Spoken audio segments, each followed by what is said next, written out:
था। हमारे ही पैसे पर दुनिया राज करती है,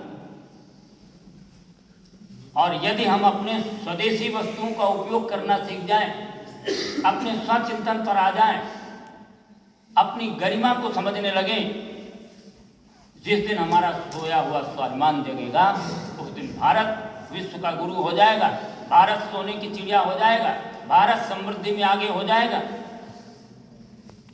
हमारे गांव-गांव इतने विकसित थे, गांव-गांव में हमारे गांव-गांव में ओझा होते थे कि नहीं, तंत्र मंत्र झाड़ फूंक करने वाले, भविष्य बता देने वाले, पीछे घटना क्या हुई बता देने वाले। कोई बड़ा घटना नहीं थी हमारे लिए, हर गांव में होते थे, हर गांव में बड़े बड़े पहलवान होते थे। उस समय पुलिस नहीं होती थी, निर्णय स्वयं कर लेते थे, वो अपनी ताकत के आधार पर निर्णय कर देते थे सही सही। अब एक घटना कहीं किसी ने चमत्कार दिखा दिया तो सारी दुनिया दौड़ रही है, साहब ये तो भविष्य बता देते हैं और ये हुआ। क्यों? वो गांव तो खत्म हो गया, अंग्रेजों ने खत्म कर दिया हमारे गांव की उस समृद्धि को, उन ज्ञान को। गांव में जो वैद्य होते थे सब खत्म हो गए, सारी स्वावलंबी गांव थे, सारी व्यवस्थाएं उन गांव में हो जाती थी। गांव में कितनी आत्मीयता थी, समरसता थी, लेकिन उस समरसता और आत्मीयता को तोड़ने के लिए 2000 वर्षों तक काम हुआ। 2000 वर्षों तक हमारी संस्कृति को डच, हूण, कुषाण, कितने लोग आए इस देश में जो हमारी संस्कृति को तोड़ने का प्रयत्न किया, और आज हम कहाँ पर खड़े हो गए?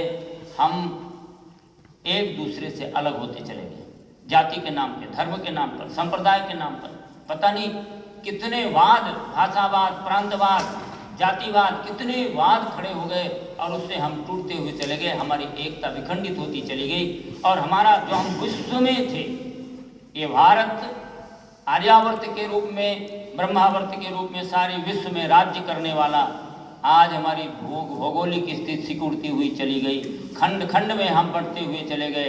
क्यों? हमारे अंदर की समरसता को लोगों ने भंग करने में सफलता पाई। और विचार दर्शन कैसे आए, मैं एक उदाहरण देना चाहूँगा।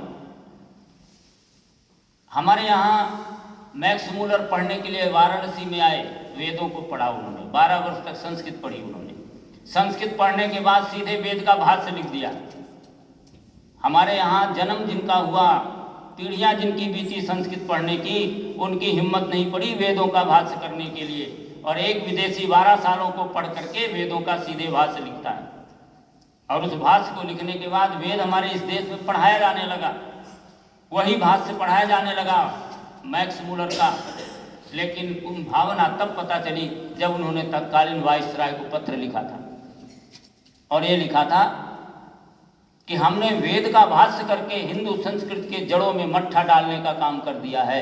अब ईसाई मिशनरियाँ अपनी योजनाओं में सफल नहीं होती थी, ये उनकी कमी है, व्यक्तिगत उनकी कमी है। उद्देश्य क्या था? हमारे भाष्य को, वेद के भाष्य को करके विखंडित करना था, विचार विकृत करना था। ऐसे साहित्यों की रचना हुई, ऐसी योजनाओं का प्रचलन हुआ, ऐसे प्रयास किए गए, और ये 2000 वर्षों में हमारे ऊपर जो सांस्कृतिक दुष्प्रभाव आया, उसका परिणाम है कि आज बेटा भी पिता को तभी तक सेवा करना चाहता है जब तक उससे लाभ है। बूढ़े माता पिता 7 और 8 बच्चे भी रह करके उन बूढ़े माता पिता की सेवा करने में वो समर्थ नहीं होते, जो एक माता पिता सारे 7 बच्चों का पोषण कर रहा था। ये संस्कृति, पाश्चात्य संस्कृति आई, यूज एंड थ्रो की संस्कृति आई। हमारे यहाँ तो जन्म जन्मांतरों का रिश्ता होता था, तुमेव माता श पिता तुमेव, मैंने जिसे माता और पिता को भगवान की श्रेणी में रखा था। मातृदेवो भव, पितृदेवो भव, आचार्य देवो भव, जिससे हम सीखते थे, जिससे हम शिक्षा ग्रहण करते थे, उसके प्रति हमारी श्रद्धा और संवेदना कितनी थी, जितनी माता पिता के प्रति थी। और इसी का परिणाम था कि शिक्षा बहुत उच्चतम शिखर पर थी हमारी। तो आज स्वामी जी के इस जयंती के ऊपर, जिसके लिए उन्होंने अपने संपूर्ण यौवन को राष्ट्र के लिए समर्पित करके, सन्यासी बन करके इन्हीं विचारों को गांव-गांव में स्थापित करने के लिए बहुत कम समय तक जिए, और जितने दिन जिए, एक ही दिन जी मगर इंसान बन करके जी। एक ही 35 वर्ष की, 36 वर्ष की आयु ही उनकी आज 360 वर्षों का काम करके गई है। ऐसा जीवन दर्शन हमारे अंदर। आज हमारे देश में, संपूर्ण देश में युवाओं की संख्या 54-55% है। ये विश्व का सबसे युवा राष्ट्र है और जब हमारे अंदर का स्वाभिमान जगेगा तो विश्व के हम सबसे श्रेष्ठ महान राष्ट्र के रूप में होंगे। और ये प्रेरणा आज यदि हम ग्रहण करेंगे तो हमारा सनातन धर्म जो सिकुड़ता चला गया है वो विस्तारित होगा। हमारे आचार्यगण, हमारे सन्यासी, हमारे धर्माचार्य वो प्रयास नहीं करते जो इस्लाम के आचार्यों ने किया, जो ईसाइयों के धर्माचार्यों ने किया। उन्होंने रातों दिन श्रम करके अपने धर्म को, अपनी संस्कृति को कितना विस्तार दिया। 14,000 वर्षों में, 1400 वर्षों में इस्लाम आज 54 देशों का बन गया। ईसाइयत 2025 वर्षों में 84 देशों में स्थापित हो गया।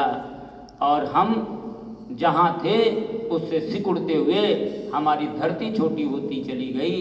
इतना बड़ा विचार था। आज संपूर्ण दुनिया ये आशा करती है कि यदि विश्व को मार्ग दिखाएगा शांति का तो केवल भारत दिखाएगा। ये भारत की जिम्मेदारी है। वसुधैव कुटुंबकम केवल भारत और सनातन धर्म कहता है। हम स्वयं जीना चाहते हैं और दूसरे को भी जीने देना चाहते हैं। हम अपने जीवन का उत्सर्ग करके दूसरे के जीवन को बचाना चाहते हैं। ये संस्कृति केवल सनातन धर्म में है और ये संस्कृति बचेगी तो विश्व में धर्म बचेगा और धर्म बचेगा तभी मानवता बचेगी।